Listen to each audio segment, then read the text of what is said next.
Depuis quelque temps, les nouveaux moyens de paiement se sont multipliés grâce à la puissance des géants du net et à la créativité des fintechs, ces startups qui défient les banques traditionnelles en proposant des services peu coûteux et faciles d'utilisation.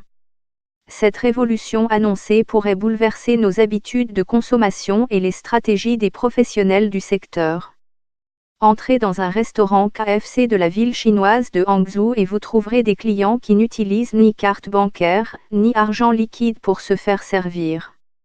Le système de reconnaissance faciale est le seul utilisé.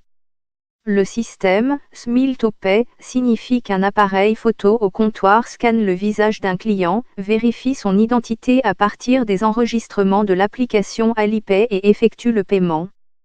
Les smartphones permettent aujourd'hui d'utiliser les empreintes digitales, la reconnaissance faciale ou vocale, et dans certains cas, notre simple présence physique dans un magasin peut être suffisant pour effectuer un paiement.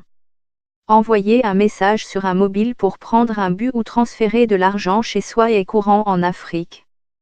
Carte bancaire sans contact, paiement mobile, portefeuille électronique, reconnaissance vocale. Le paysage des moyens de paiement est en pleine évolution.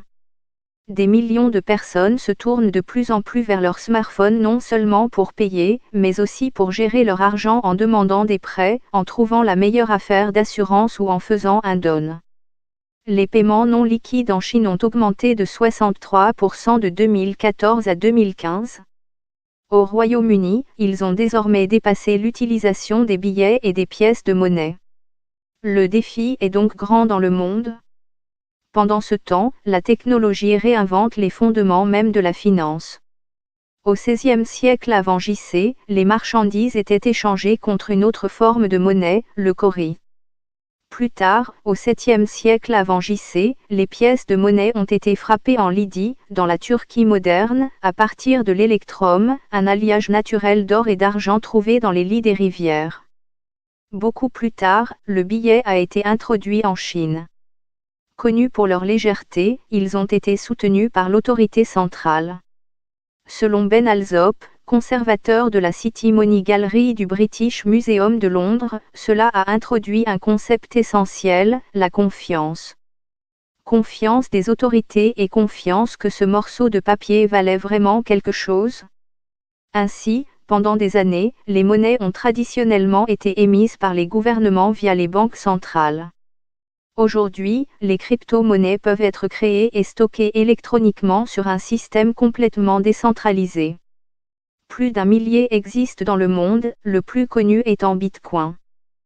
Tout cela soulève des questions de contrôle et d'influence. Qui contrôle les devises, les gouvernements ou les réseaux d'ordinateurs? Qui contrôle nos paiements, les sociétés technologiques, les fournisseurs de cartes de paiement ou les banques? Qui contrôle votre portefeuille? Vous, ou toutes ces organisations précitées? Dans l'est de Londres, s'est implantée une nouvelle start-up qui s'est donnée pour but de développer l'intelligence artificielle. Avec ses 12 membres, elle nourrit de grandes ambitions. Cléo exploite un assistant numérique qui se connecte aux comptes bancaires de ses utilisateurs et les aide à gérer leur argent. Les utilisateurs posent des questions sur leurs dépenses via Facebook Messenger, et l'application leur donne immédiatement des réponses.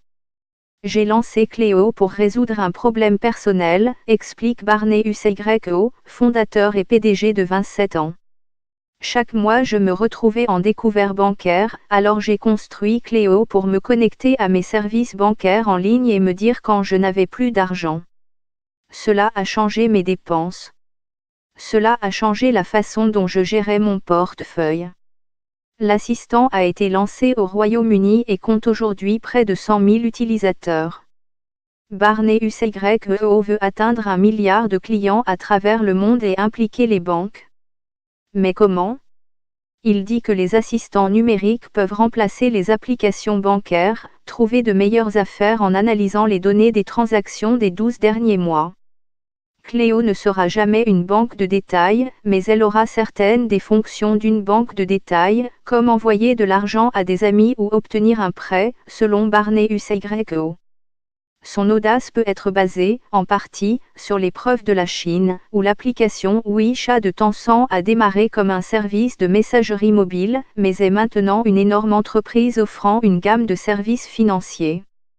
Avec une base de clientèle entièrement âgée de 20 à 30 ans et n'ayant encore aucune licence d'octroi de crédit, des interrogations importantes se posent sur la capacité de Cléo à atteindre cet objectif et à atteindre l'envergure nécessaire pour réaliser ces objectifs. Non seulement la technologie a profondément redéfini le commerce, mais elle a créé de nouvelles utilisations.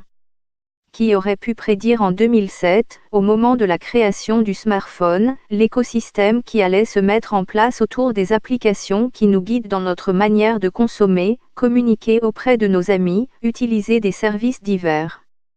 Cela permet aux consommateurs de reprendre le contrôle de leurs données et de leurs paiements de manière sûre et sécurisée, explique Imran Gulen-Husenvala, fiduciaire de la mise en œuvre d'Open Banking au Royaume-Uni. Il supervise l'introduction d'un ensemble de règles de programmation informatique au Royaume-Uni, appelées interfaces de programmation d'applications, API, qui assurent la communication entre tous ces nouveaux services et banques. Finalement, ils permettront également de prendre le paiement directement, avec le consentement des clients.